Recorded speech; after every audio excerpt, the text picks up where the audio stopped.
Diascofoot, le miroir du football de la diaspora congolaise.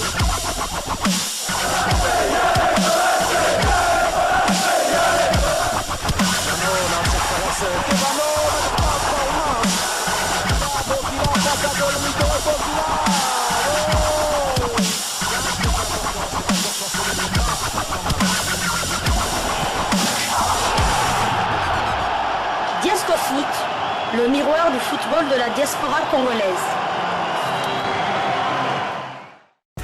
Vous êtes en train de suivre Diasco Foot, le miroir du football de la diaspora congolaise. Nous allons commencer ce numéro de Diasco Foot par la 11e journée de la Ligue 1 française. Le Racing Club de Lens s'est débarrassé de l'Olympique de Marseille 1-0 et Chancel Mbemba Mangoulou est resté sur les bancs de touche.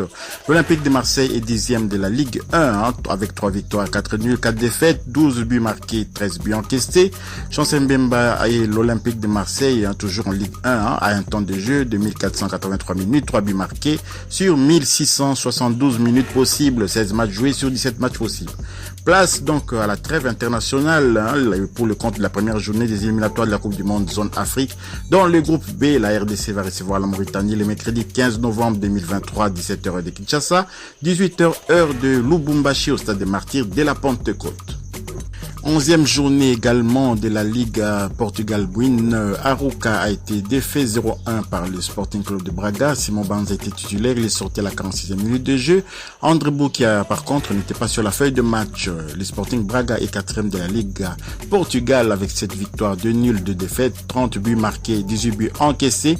Arouca est dernier de la Ligue Portugal avec seulement une victoire, 3 nuls, 7 défaites, 9 buts marqués, 17 buts encaissés. Simon Banza a le temps de jeu de 1044 minutes, 10 buts marqués, 3 passes décisives sur 2044 minutes possibles, 18 matchs joués sur 21 matchs possibles. André Boukia a un temps de jeu de 115 minutes sur 1682 minutes possibles, 6 matchs joués sur 17 matchs possibles.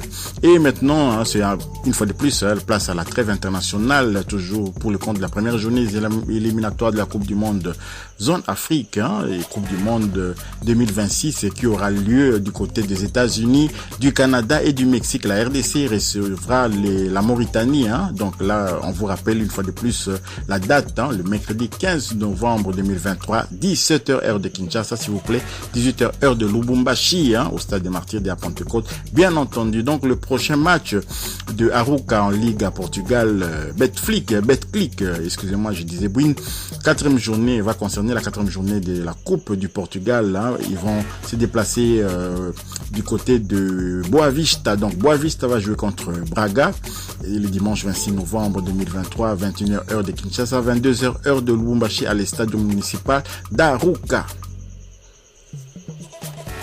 Poursuivons notre tour d'horizon par la Russie. Là-bas, c'est la 15e journée de la première ligue de Russie. Le Spartak Moscou de Théo Bongona s'est imposé 2-1 contre Rostov. Théo Bongona est entré à la 65e minute de jeu. Le Spartak Moscou est 6e de première ligue russe avec cette victoire, 3 nuls, 5 défaites, 21 buts marqués sur 22 buts encaissés, excusez-moi. Théo Bongona a un temps de jeu de 1067 minutes, 5 buts marqués, une passe décisive sur 2038 minutes possibles, 19 matchs joués sur 21 matchs possibles.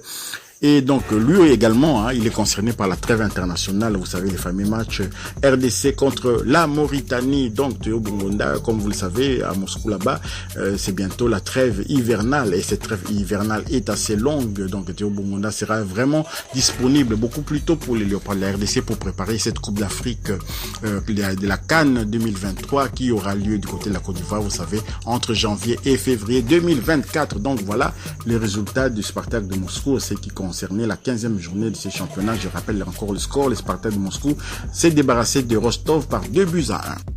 Rendons-nous à présent en Belgique pour le compte de la 14e journée de la Jupiler Pro League. L'Union Saint-Gilloise a battu 3-0 Courtrai Noissadi qui est entré à la 36e minute de jeu. L'Union Saint-Gilloise est premier de la Jupiler Pro League avec 11 victoires, 1 nul, 2 défaites, 34 buts marqués, 15 buts encaissés.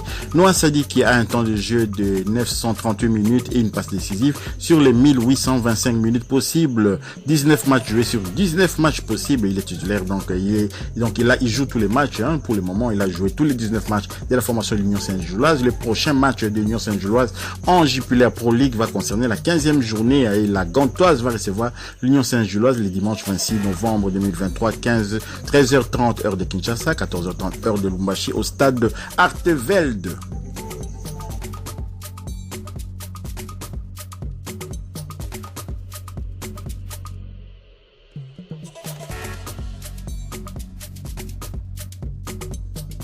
Rendons-nous en Suisse pour la 14e journée de la Super League suisse. Lugano a été défait 0-3 par les FC Zurich et Jonathan Okita a marqué à la 14e minute de jeu son 8e but de la saison. Jonathan Okita a été titulaire. Il est sorti à la 84e minute de jeu. Deuxième titularisation consécutive pour Jonathan Okita. À noter qu'Okita est toujours le meilleur buteur de la Super League avec 7 buts marqués en championnat. Le FC Zurich est deuxième de Super League derrière le Young Boy de Berne de Meshak Elia. Cette victoire nul, une défaite, 26 buts marqués, 12 buts encaissés. Jonathan Okita a un temps de jeu de 1265 minutes, 8 buts marqués, une passe décisive sur 1658 minutes possibles, 15 matchs joués. Sur 17 matchs possibles, le prochain match du FC Zurich en Super League va concerner la 15e journée où la formation du FC Zurich va recevoir justement le Young Boy de Berne de Meshak Elia le samedi 25 novembre 2023, 18h de Kinshasa, 19h de Lubumbashi au stade de Letzigrün de Zurich.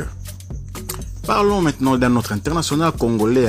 Nous parlons de la 13e journée de la série B italienne. Brescia a été défait 0-3 par la Cremonese. Et vous avez compris, la Cremonese, c'est le club de Charles Pickel qui était titulaire. Il est sorti à la 46e minute de jeu. Deuxième titularisation consécutive pour Charles Pickel. La Cremonese est 4e de série B avec 6 victoires, 4 nuls, 3 défaites, 20 buts marqués, 12 buts encaissés. Charles Pickel a un temps de jeu de 525 minutes, 2 buts marqués sur 1502 minutes possibles. 11 matchs joués sur 15 matchs possibles. Place donc à la trêve internationale également pour Charles Pickel. Vous savez, notre milieu de terrain qui nous a donné satisfaction contre le Soudan lors de la dernière victoire de la dernière journée justement des éliminatoires de la CAN 2023 à Kinshasa. Il avait permis à Théo Bongonda lancer sur orbite, qu'il avait lancé sur orbite, de pouvoir ouvrir la marque au stade des Martyrs et donc placer déjà la RDC sur du velours. Ensuite, Fisson Maïl avait ponctué d'un deuxième but ces matchs et victoire de 2-0 des Léopards. Souvenez-vous, c'était quand même une bonne chose pour Charles Pickel. Donc voilà, on va les retrouver face à la Mauritanie le mercredi 15 novembre prochain au stade de Martyrs de la Pentecôte. Terminons cette livraison sportive par la Turquie pour le compte de la deuxième journée de la Super League. Le Beşiktaş Istanbul s'est débarrassé par Istanbul Başakşehir sur le score de 1-0. Donc Jackson Muleka avait marqué l'unique but de la rencontre à 56e minute de jeu. C'est son 5e but de la saison. Arthur Masuaku est toujours blessé. Vous savez, Arthur Masuaku a déclaré forfait pour cette rencontre contre la Mauritanie et Jackson Muleka a joué toute la rencontre pour la deuxième fois consécutive.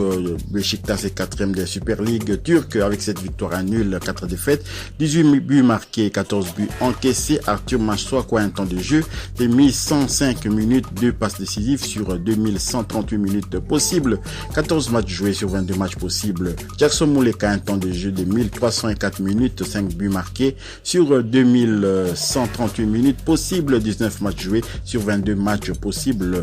Donc voilà le prochain match de Jackson Muleka. Ceux qui veulent voir Jackson Muleka pourrait le voir au stade de Martyrs à Pentecôte le 15 novembre prochain contre la Mauritanie pour le compte de la première journée des éliminatoires du Mondial 2026 qui aura lieu du côté des États-Unis, du Mexique et du Canada. Si vous avez aimé ce numéro de Diasco Foot, merci de liker, merci de partager, merci de laisser un commentaire, d'activer également la petite cloche de notification qui vous permettra de ne pas manquer les prochaines vidéos que nous mettrons en ligne. N'oubliez pas aussi de vous abonner à Diasco Foot, le miroir du football de la diaspora congolaise. Diasco Foot vous dit au revoir.